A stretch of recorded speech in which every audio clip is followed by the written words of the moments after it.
भयानक सिस्टम। और 30 सितंबर को देख सकते हैं कितनी भयानक सिस्टम बनने की संभावना दिखाई दे रही है। बहुत ही भयानक सिस्टम है ये, देख सकते हैं 2 बड़े सिस्टम है।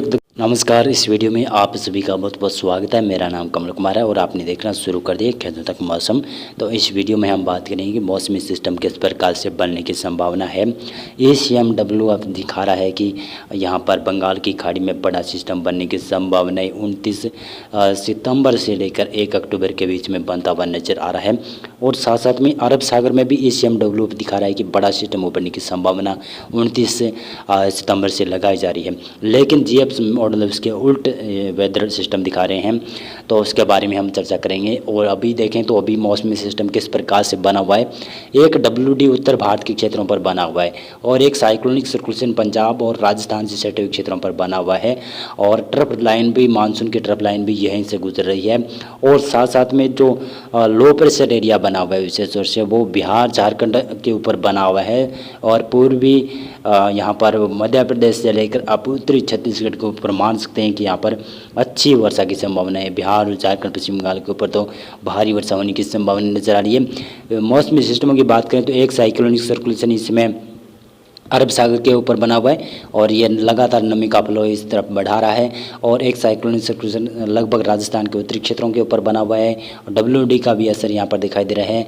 और इसी की वजह से तो राजस्थान और पंजाब के साथ साथ में हरियाणा और पश्चिमी उत्तर प्रदेश के कई क्षेत्रों में कल वर्षा की एक्टिविटियाँ हुई थी। आज भी कुछ संभावनाएं नजर आ रही है। 23 सितंबर को देख सकते हैं किस प्रकार से मौसम की एक्टिविटियाँ होने की संभावनाएं बनती हुई नजर आ रही है। लो प्रेशर कमजोर होता हुआ नजर आ रहा है बिहार और साथ साथ में पूर्वी उत्तर प्रदेश के ऊपर ये कमज़ोर होगा।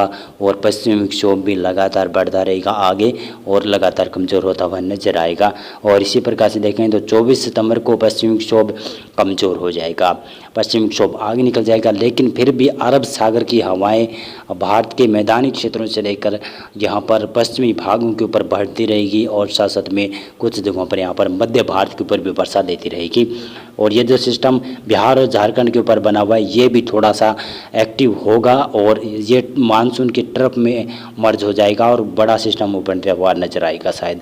और 25 सितंबर को देखें तो 25 सितंबर को फिर से बंगाल की खाड़ी की तरफ से इस प्रकार से नमी बढ़ेगी और अरब सागर से लगातार इस प्रकार से हवाएं आएगी। यानी लगभग यहाँ पर गुजरात के ऊपर तो दक्षिणी पश्चिमी हवाएं होगी, राजस्थान के ऊपर दक्षिणी पश्चिमी हवाएं होगी और पंजाब हरियाणा मध्य प्रदेश के ऊपर यही हवाएं उत्तर और उत्तर पश्चिमी दिशा की हो जाएंगी। इसकी वजह से भी नमी बढ़ती हुई नजर आ रही है। और इसी प्रकार से देखें तो यहाँ पर 26 सितंबर को देखें, 26 सितंबर को किस प्रकार से मौसमी सिस्टम बनता हुआ नजर आ रहा है। पूर्वी भारत और दक्षिणी पूर्वी भारत के ऊपर लो प्रेशर विकसित होने की संभावना नजर आ रही है और ये धीरे धीरे पश्चिमी दिशा की तरफ आगे बढ़ेगा।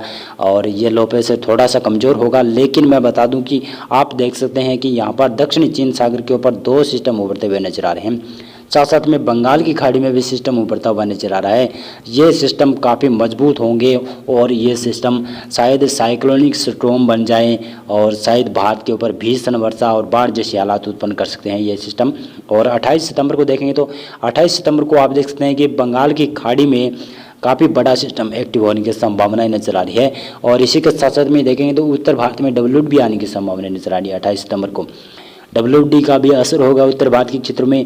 और यहाँ पर लो प्रेशर एरिया भी लगभग पूर्वी क्षेत्रों के ऊपर बना हुआ था वो कमज़ोर होता हुआ नजर आएगा। लेकिन वो भी पश्चिमी दिशा की तरफ धीरे धीरे बढ़ेगा और अरब सागर में जाने की संभावनाएं बहुत मजबूत बनती हुई दिखाई दे रही है ACMW वेदर मॉडल के तो अनुसार। तो आप देख सकते हैं। और यहाँ पर 29 सितंबर को देखेंगे तो कितना भयानक सिस्टम बनने की संभावना है। आप देख सकते हैं बंगाल की खाड़ी में कितने भयानक सिस्टम उभरते हुए नजर आ रहे हैं।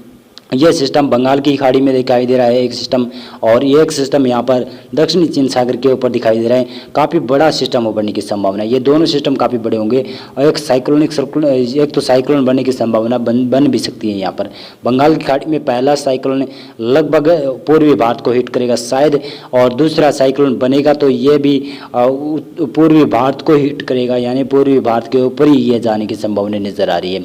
काफ़ी बड़े साइक्लोनिक स्टॉर्म बनने की संभावना संभावना नजर आ रही है। दक्षिणी चीन सागर काफ़ी उग्र हो रहा है और इसी की वजह से देखेंगे तो यहाँ पर ये दक्षिणी पूर्वी एशिया के क्षेत्र उन भागों में बहुत भारी वर्षा होने की संभावना नजर आ रही है और इसी पर भी इसी की वजह से वर्षा की संभावना नजर आएगी और मानसून लगभग आधे से ज़्यादा भारत के क्षेत्रों से अपनी विदाई ले चुका होगा।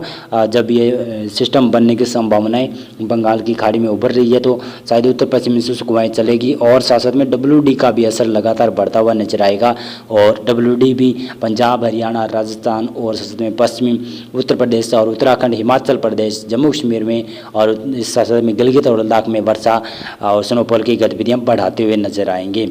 और यहाँ पर उत्तर पूर्वी जो मानसून का सीज़न है वो भी शुरू होने की संभावना नज़र आ रही है। शायद उत्तर पूर्वी मानसून का सीज़न अक्टूबर के शुरुआती में देखने को मिल सकता है और देख सकते हैं कितना भयानक सिस्टम 30 सितंबर को देख सकते हैं कितनी भयानक सिस्टम बनने की संभावना दिखाई दे रही है।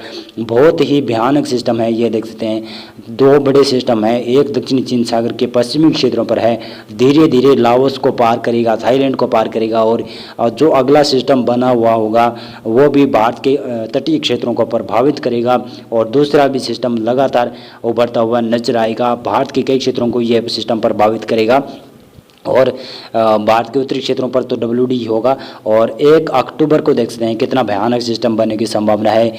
1 अक्टूबर को देखेंगे तो ये सिस्टम जो दक्षिण चीन सागर के ऊपर सिस्टम बना हुआ था वो लैंडफॉल करता हुआ नजर आ रहा है। आप देखेंगे तो यहाँ पर लैंडफॉल की स्थिति काफ़ी भयानक होने वाली है और म्यांमार के साथ साथ में पूर्वी भारत में भी भारी वर्षा होने की संभावना बढ़ती हुई नजर आ रही है। वियतनाम के ऊपर ये लैंडफॉल करने की संभावना है जो ये दक्षिणी चीन सागर के ऊपर सिस्टम बनेगा और उसी के साथ साथ में जो भारत के बंगाल की खाड़ी में सिस्टम उभर रहा है ये बड़ा सिस्टम उभरेगा। साइक्लोनिक स्ट्रॉम यानी चक्रवाती तूफान होने की संभावना है। इसका नाम, अगर ये चक्रवाती तूफान बना तो इसका नाम तेज होने की उम्मीद पक्की है और अगर इसके बाद वाला स्ट्रॉम भी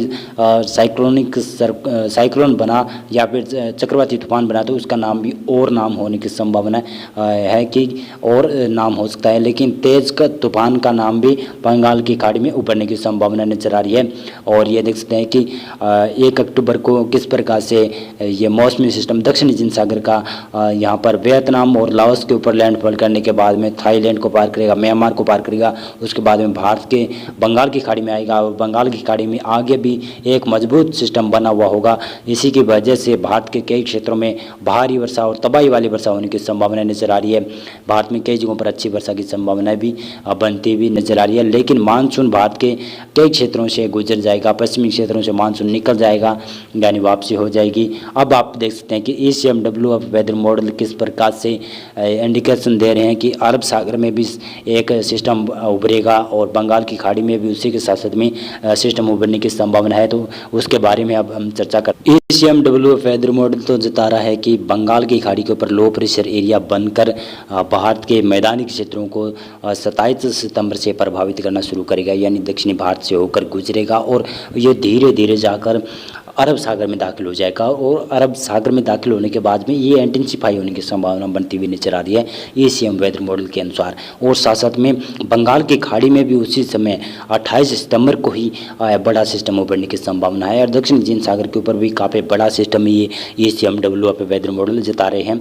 और 29 सितंबर को देखें तो 29 सितंबर को ये सिस्टम जो मध्य भारत के ऊपर या दक्षिणी भारत के ऊपर बना हुआ होगा ये बम्बई के आसपास यहाँ पर आकर ये अरब सागर में दाखिल होने की संभावना वेदर मॉडल जता रहे हैं और बंगाल की खाड़ी में बड़ा सिस्टम उभरता हुआ नजर आ रहा है और अरब सागर में भी बड़ा सिस्टम ये उभरता हुआ नजर प्रतीत हो रहा है ECM वेदर मॉडल के अनुसार। तो देख सकते हैं ECM वेदर मॉडल और 30 सितंबर को बड़ा सिस्टम यहाँ पर अरब सागर में भी दिखा रहा है और बंगाल की खाड़ी में भी बड़ा सिस्टम उभरता हुआ दिखा रहा है और लगातार पूर्वी हवाएं दिखा रहा है, यानी भारत के कई क्षेत्रों को प्रभावित करेंगे ये दोनों सिस्टम और दोनों एक साथ सिस्टम बन जाएं तो काफ़ी अच्छा होगा भारत के मानसून के लिए और रबी फसल के लिए काफ़ी अच्छा होगा। लेकिन किसानों के लिए तो बहुत बड़ी राहत नहीं मिलेगी, किसानों के लिए बहुत बुरी खबर है क्योंकि ये अगर सिस्टम बने, 2 सिस्टम बने तो भारत के संपूर्ण क्षेत्रों के ऊपर पूर्वी हवाओं का असर दोबारा से शुरू होगा और दोबारा से वर्षा होने की संभावना नजर आ रही है।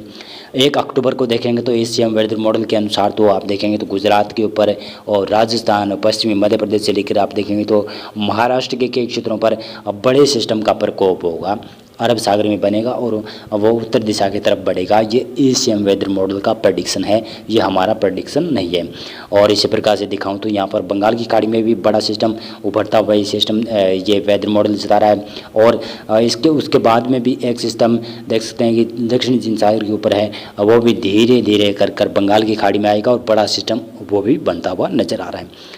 मौसम पूर्वानुमान और मौसम अपडेट और साथ साथ में वेदर सिस्टम अपडेट में अभी के लिए बस इतना था।